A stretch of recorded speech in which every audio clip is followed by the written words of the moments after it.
2025년 34주차 9월 5일 금요일입니다. 암송 구절을 함께 읽으시겠습니다. 요나서 2장 2절입니다.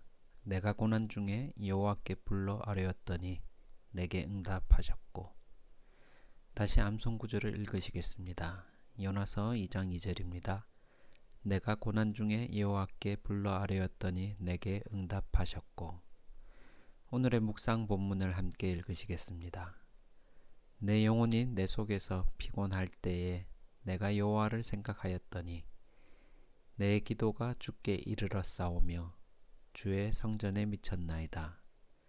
거짓되고 헛된 것을 숭상하는 모든 자는 자기에게 베푸신 은혜를 버렸사오나 나는 감사하는 목소리로 주께 제사를 드리며 나의 소원을 주께 갚겠나이다.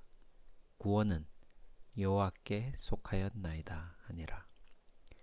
오늘 본문 말씀을 통하여 하나님께서는 당신에게 어떤 말씀을 들려주시나요? 특별히 마음에 와닿는 단어나 구절이 있습니까? 하나님께서는 고난을 벌로 주시지 않습니다. 고난은 성장의 기회로 주시는 것입니다. 그런데 그 고난을 어떻게 받아들이냐에 따라서 영적 성장이 될 수도 있고 오히려 하나님과 멀어지게 될 수도 있습니다. 이스라엘 민족의 광야 생활 40년은 하나님께서 벌을 주시려는 시간이 아니었습니다. 이스라엘 민족이 하나님의 백성으로 거듭나는 과정에서 꼭 필요했던 시간이었습니다. 다윗이 사울에게 쫓기며 지냈던 아둘람굴의 사역도 다윗의 영적 성장의 필수적인 과정이었습니다. 그런 의미에서 성공도 실패도 모두 영적인 훈련이 될 수가 있습니다. 성공한 사람은 그 사람이 어떤 사람인지 다른 사람들에게 보여지는 계기가 되고, 실패는 내가 어떤 사람인지 스스로 알 수 있는 기회가 됩니다.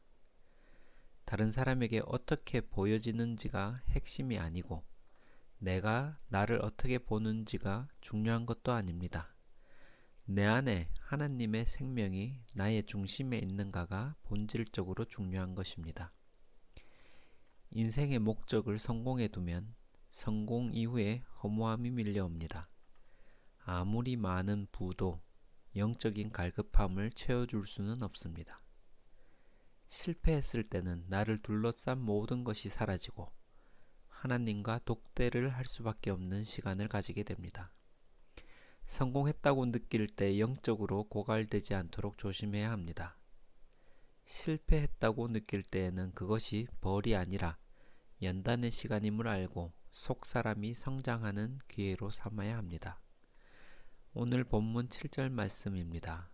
내 영혼이 내 속에서 피곤할 때에 내가 여호와를 생각하였더니 내 기도가 주께 이르러 싸우며 주의 성전에 미쳤나이다. 요나는 내 영혼이 내 속에서 피곤할 때라고 고백했습니다. 요나가 자신의 가장 밑바닥인 상황을 말한 것입니다. 단순히 몸만 궁핍한 것이 아니라 혼과 영까지 모두 기력을 잃은 상태였습니다. 나 스스로의 힘이 완전히 사라졌던 있을 그때에 바로 그때 요나는 하나님을 생각했습니다. 어린이들에게 설교를 하면 아이들은 예배 내내 떠드는 것 같지만 전한 말씀을 기억하는 경우가 많습니다. 오히려 생각이 많은 어른들은 겉으로는 조용하지만 말씀을 제대로 듣지 못할 때가 있습니다.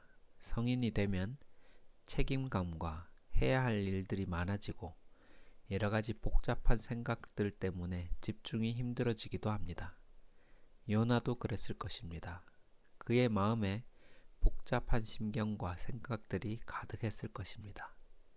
그런데 모든 힘이 빠진 상태가 되자 그 복잡한 생각들이 사라지고 비로소 하나님을 생각하게 되었습니다. 그때 요나의 기도가 주님의 성전에 도달했습니다. 신앙생활은 무엇을 하는가 보다 무엇을 하지 않는 것이 더 중요할 때가 있습니다. 안식을 위해 일주일 더 많은 일을 준비하는 것보다 모든 일을 멈추고 생각의 힘을 빼는 것이 진정한 안식으로 중요할 때가 있습니다. 하나님께서는 복잡한 생각과 몸의 긴장으로 가득 차 있던 요나를 모든 것에서 단절시키시고 참된 안식을 위해 고래 뱃속으로 인도하셨는지도 모릅니다. 사회적 지위와 재산 등 그를 둘러싸고 있던 모든 것을 내려놓게 하시고 하나님과 요나가 독대하는 시간을 주셨습니다. 바로 참된 예배로 요나를 부르신 것입니다. 오늘 본문 말씀은 당신과 당신의 삶에 어떤 의미가 있습니까? 이 말씀을 어떻게 당신의 삶에 적용할 수가 있을까요?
오늘 본문 8절입니다. 거짓되고 헛된 것을 숭상하는 모든 자는 자기에게 베푸신 은혜를 버렸사오나.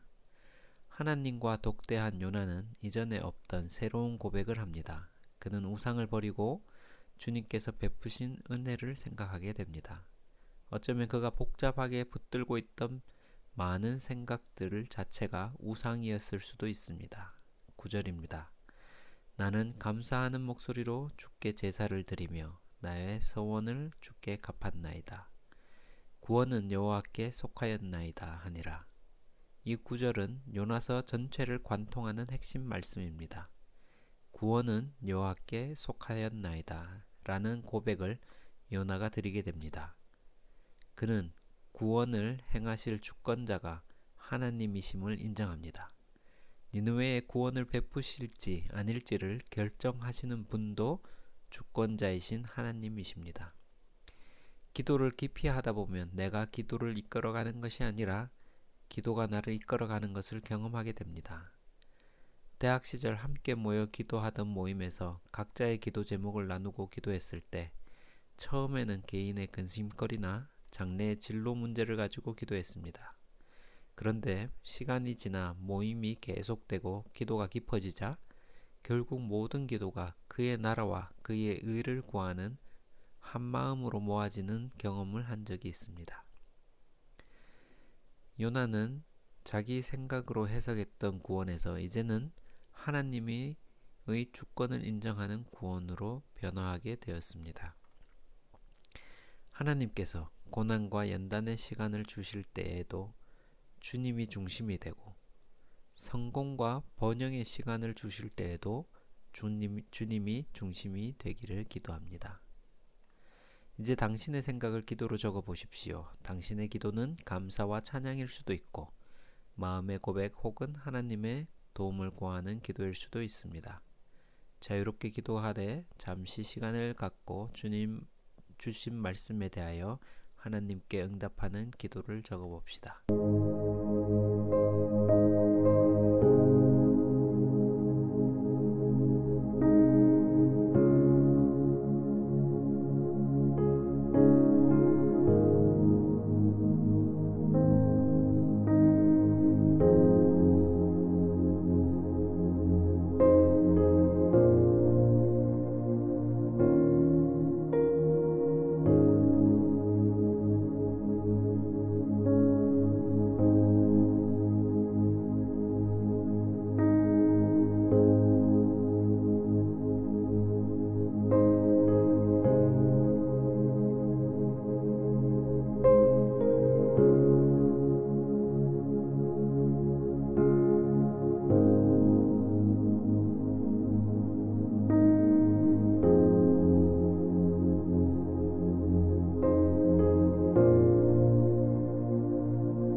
북한 선교와 선교사님들을 위하여 기도합니다.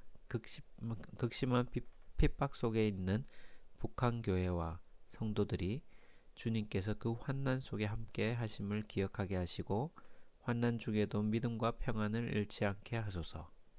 한반도에 피 흘림 없는 복음 통일을 주실 수 있는 하나님, 한국 교회가 먼저 성령의 권능을 받고 구원받은 성도로서 정체성을 확신하게 하소서. 그래서 북한과 열방에 이르러 증인으로서의 삶을 살 수 있도록 역사하여 주십시오. 하나님 아버지 감사합니다. 요나가 가장 낮은 곳에서 주님을 만나는 장면을 보았습니다. 주님께서 고난을 주실 때 그 고난으로 성장하게 하시고 성공과 번영을 주실 때에는 그 모든 누림이 주님의 은혜임을 알고 겸손하게 하여 주십시오. 참된 구원은 주님께 있습니다. 내가 나를 구원하려 하여 우상을 만들지 않고 모든 것을 내려놓고 참된 구원자는 주님 한 분이심을 고백하게 하여 주십시오. 주님, 한반도에 구원을 베풀어 주십시오. 군사 분계선에 가득한 무기들이 사라지고 주님을 사랑하는 사람들이 모여 찬양하는 장소로 변하게 하여 주십시오. 복음을 듣지 못한 세대들에게 다시 복음의 불씨가 살아나 전쟁이 아닌 주님의 평강이 흘러넘치게 하여 주십시오. 오늘의 삶 속에서 구원을 베푸시는 주님을 경험하게 하여 주십시오. 예수님 이름으로 기도드립니다. 아멘.